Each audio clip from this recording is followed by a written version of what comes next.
Yes, sir. I'm sorry? I will not comment on where Mr. Zimmerman is. I can tell you he is within the custody of law enforcement officers in the state of Florida, and he will be taken when it's appropriate for the appropriate appearance in front of a judge. I'm sorry. Yes, sir. Would Norm Wolfinger have arrived at the same conclusion? Is that what you're saying? Had the case stayed in that position? I speak for Angela Corey and my prosecution team. This is the conclusion that we came to based on our review of the facts and evidence. I'm not sure they were through with the entire investigation at the point Mr. Wolfinger recused himself from this case. Ms. Lloyd, are you confident that you have the evidence for a conviction? We have to have a reasonable certainty of conviction before we file charges. Anytime there's an affirmative defense, and there are numerous affirmative defenses that can be asserted before the arrest, immediately after the arrest, during the trial. We've had them come up in the middle of trial, haven't we? My fellow prosecutors that sit here, we've all faced this before. For example, alibi is an affirmative defense. Sometimes that gets put on us in the middle of the trial. So an affirmative defense always makes a criminal prosecution more difficult. We do everything within our power to take the facts we have at hand and prove the case beyond a reasonable doubt. Yes, sir.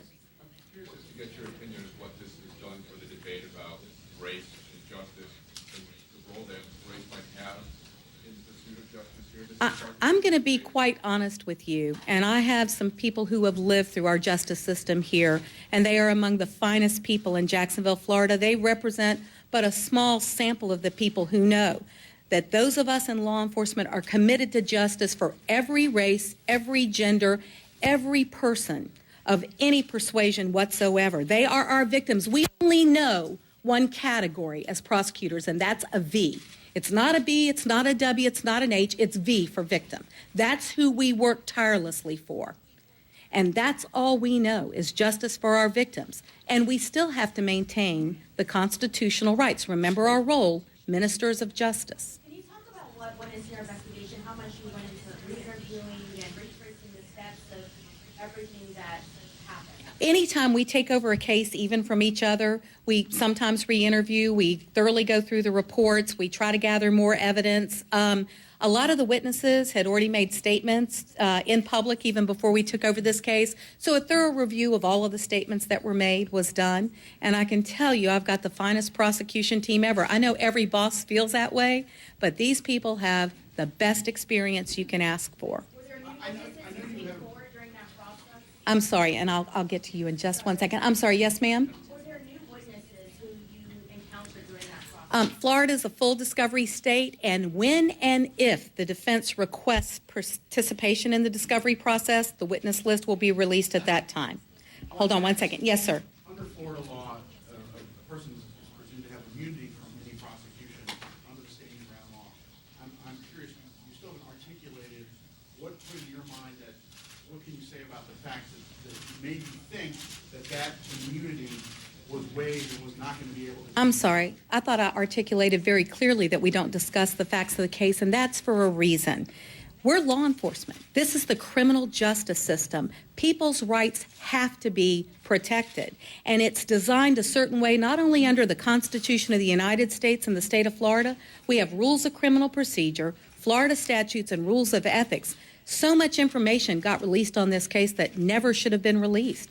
We have to protect this investigation and this prosecution for Trayvon, for his family, and for George Zimmerman, and that's what we will continue to do. Angela, did you talk to George personally at all? I did not, Catherine. We don't talk to any defendant who's represented by counsel unless he waives his right to counsel. We never even had to address that situation. Yesterday, the attorneys who were representing Mr. Zimmerman, or at least speaking for him, said they had to recuse themselves because they hadn't been in contact with him.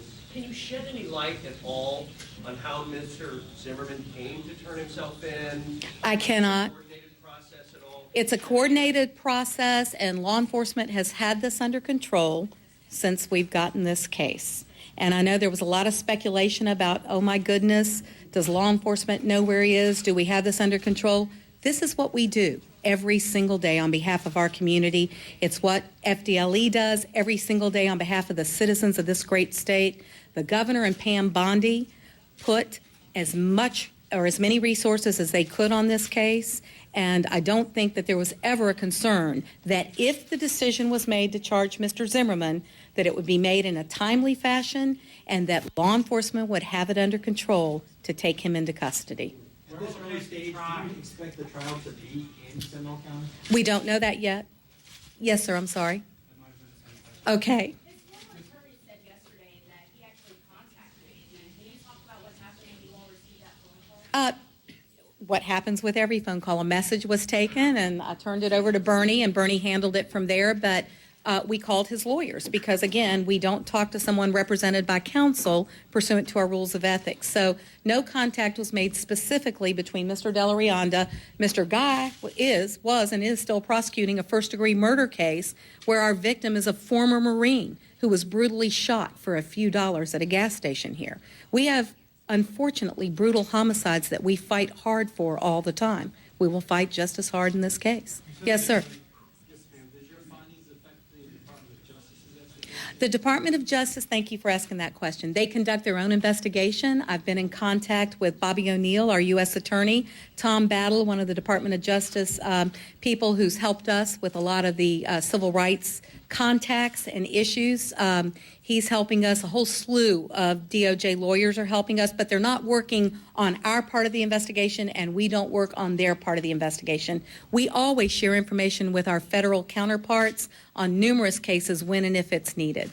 You said you don't want to discuss the facts of the case, but by what the actions that you are taking, you are basically making a statement that you do not believe stand your ground as a plausible defense. Could you at least address the fact that you, by taking this action and by arresting Mr. Zimmerman, you are in fact saying stand your ground in your mind does not come to play in this case? This case is just like many of the shooting deaths we've had in our circuit. If stand your ground becomes an issue, we fight it if we believe it's the right thing to do. So if it becomes an issue in this case, we will fight that affirmative defense. How would you say stand your ground has affected your job? My prosecutors, and a lot of them are here, and I'm so proud of them, they have worked tirelessly running this office while we've been working on this case. They fight these stand your ground motions. Mr. Moody just finished a 4-day full stand your ground motion on another case. We fight hard. Some of them we've won, and we've had to appeal them, or the defense has appealed, and we've won it on appeal. Some we fought hard, and the judge ruled against us. That's happening to prosecutors all over the state. It is the law of the state of Florida, and it will be applied. Do you think it's invoked too much? Justifiable use of deadly force, as we all knew it before Stand Your Ground was issued, was still a tough affirmative defense to overcome. But we still fight these cases hard. I'm not going to comment on this specific law at this time. We're law enforcement. We enforce the laws of the state of Florida. And if that law becomes an affirmative defense, just like alibi, insanity, entrapment, or any of the other many affirmative defenses, we'll handle it accordingly.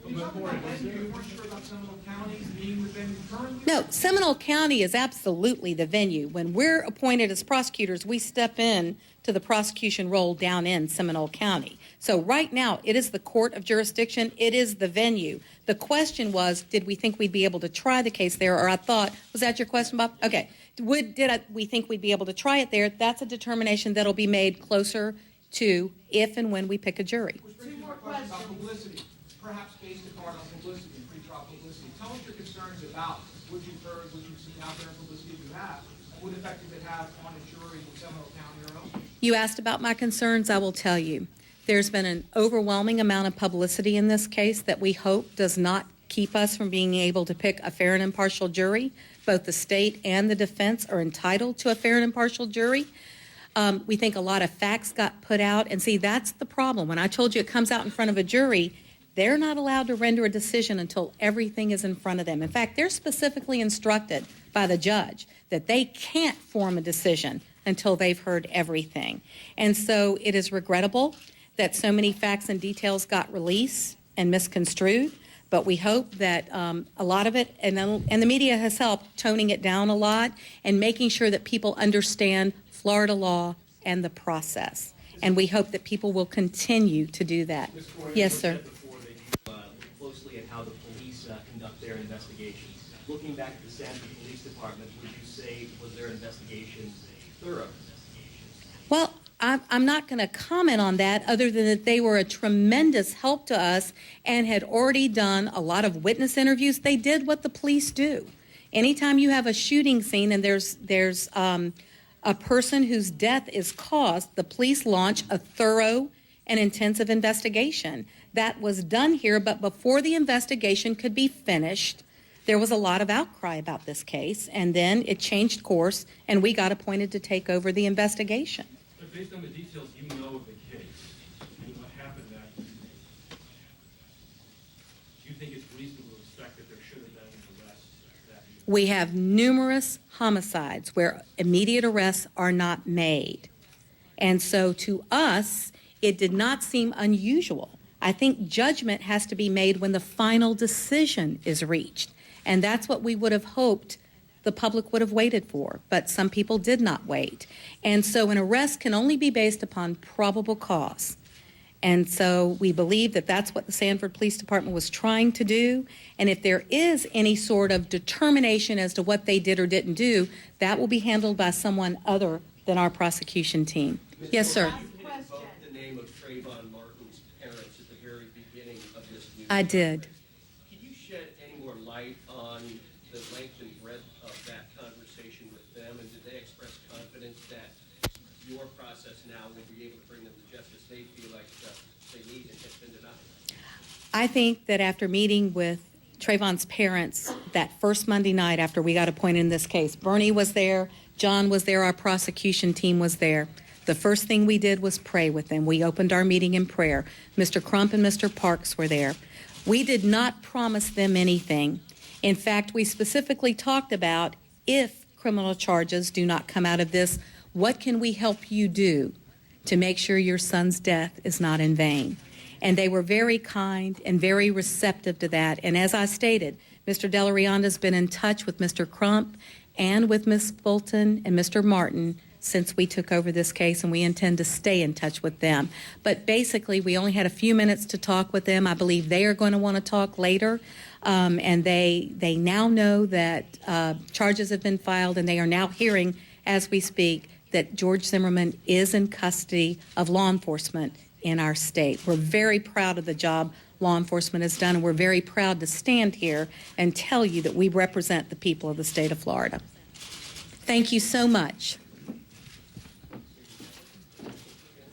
You've been watching for 24 minutes now. A very important and dramatic and emotional announcement. Angela Corey is the special prosecutor in Florida in the Trayvon Martin investigation. The big headline, George Zimmerman, the man who has acknowledged shooting the 17-year-old Florida teenager 45 days ago, now in custody, charged with second-degree murder. That one count carries a maximum prison sentence of life without parole, a minimum prison sentence of 25 years without parole.